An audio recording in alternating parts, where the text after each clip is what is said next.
আজি দেশত কঁপনি উঠিব অৰবিন্দ এৰেষ্ট কৰাৰ ফলাফল কি হ'ব পাৰে মোদী ডাঙৰীয়া আজি দুপৰীয়া তেওঁ দেখা পাব। সমগ্ৰ বিৰোধী পক্ষ আজি অৰবিন্দ কেজৰিৱালৰ পক্ষত, সেইকাৰণে আজি তেওঁ মোদী ডাঙৰীয়াই ভয় খাইছে। দেশ কঁপাব আজি দেশত কঁপনি উঠিব অৰবিন্দ এৰেষ্ট কৰাৰ ফলাফল কি হ'ব পাৰে মোদী ডাঙৰীয়া আজি দুপৰীয়া তেওঁ দেখা পাব। অকল যে আম আদমি কৰ্মকৰ্তাসকল প্ৰতিবাদ কৰিছে এনে নহয়, তেওঁলোকে যে আপত্তি কৰি থকা নহয়।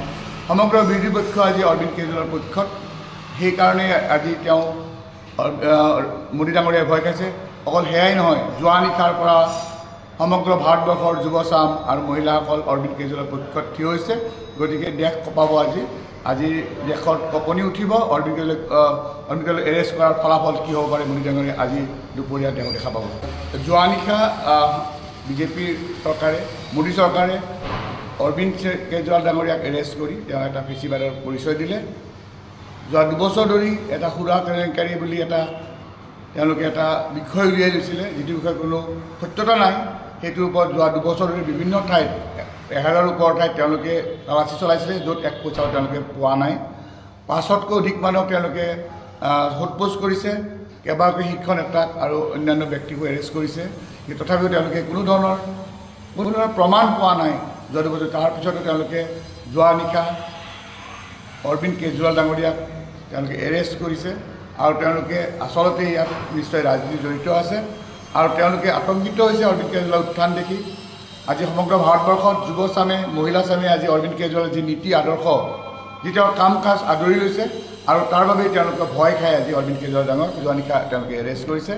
কিন্তু আমিও এই কথাটো জনাই দিওঁ যে অৰবিন্দ কেজৰিৱাল এৰেষ্ট কৰাৰ পিছত আজি সমগ্ৰ ভাৰতবৰ্ষতে প্ৰত্যেক ঘৰ মানুহতে এগৰাকী নতুন অৰবিন্দ কেজৰিৱাল জন্ম হ'ব আৰু সেই অৰবিন্দ কেজৰিৱালে শেষত দেশৰ বাঘজনী হাতত ল'ব। এই কথাটো মোদী ডাঙৰীয়াই জনাটো উচিত। আৰু অৰবিন্দ কেজৰিৱাল ডাঙৰীয়াই জেলৰ পৰাই তেওঁ দিল্লী মুখ্যমন্ত্ৰী হৈ তেওঁ শাসনভাৰ চলাব। এতিয়া দিল্লীৰ ৰাজসভা দিল্লীৰ কাৰাগাৰৰ পৰা আৰম্ভ হ'ব।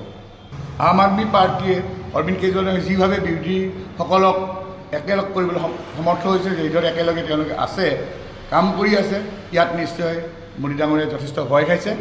তেওঁৰ 56 ইঞ্চিৰ বুকু কঁপি উঠিছে। গতিকেই তেওঁ অৰবিন্দ কেজৰিৱাল ডাঙৰীয়াক যোৱা নিশা এৰেষ্ট কৰিছে। ইলেকশ্যনৰ আগে ইলেকশ্যন আৰু এমাহ নাই, এই আগে তেওঁলোকে এৰেষ্ট কৰিছে। এতিয়াই তেওঁলোকৰ যে মন দুৰ্বল হৈ আছে, এই কথাটো প্ৰমাণ হৈছে। এই মুহূৰ্তলৈকে আমি স্থিৰ অৱস্থাত আছোঁ। আমি এতিয়ালৈকে মোৰ কমিউনিকেট হোৱা নাই, চেষ্টা কৰিছোঁ। RTC ডাঙৰীয়ানী নিশ্চয় অহাকাইলৈ ডিব্ৰুগড়লৈ আহিব। এই প্ৰগ্ৰাম এতিয়ালৈকে বাহাল আছে, কিন্তু আমি যোগাযোগত আছোঁ। যদি কিবা দিল্লীত বিশেষ পৰিস্থিতিৰ উদ্ভৱ নহয়, RTC মেডাম অহাকাইলৈ ডিব্ৰুগড়লৈ আহিব। আচলতে প্ৰাক্তন মুখ্যমন্ত্ৰী সৰ্বানন্দ সোণোৱাল ডাঙৰীয়াক তাতে প্ৰক্ষেপ কৰাটো আগৰ মন্ত্ৰীগৰাকী, তেখেতৰ শক্তিশালী মন্ত্ৰী আছিলে, তেখেতক গুচাই তেখেতক দিয়াটোৱেই বিজেপিৰ দুৰ্বলতা। সদায় বিজেপিয়ে যেতিয়া হাৰিবৰ কথা হয়, তেতিয়া তেওঁলোকে প্ৰাৰ্থী সলনি কৰি তেওঁলোকে ৰাইজক জনাব বিচাৰে যে আগৰ প্ৰাৰ্থীজনে যিহেতু কাম কৰা নাছিলে আপোনালোকৰ হৈ, তেওঁৰ সলনি এতিয়া নতুন প্ৰাৰ্থী দিছোঁ, গতিকে আপোনালোকে পুনৰ আমাক ভোট দিয়ক যাতে আপোনালোক সেৱা কৰিব। এইটো হ'ল বিজেপিৰ প্ৰচাৰ।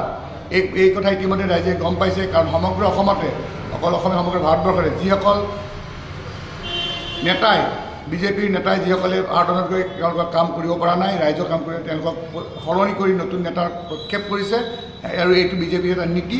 এই নীতি ৰাইজে ইতিমধ্যে গম পাই যায়। গতিকে আমি ভাবোঁ বিপুল ভোটত আমাৰ প্ৰাৰ্থী মনোজ ধানোৱাদেৱ জয়ী হ'ব।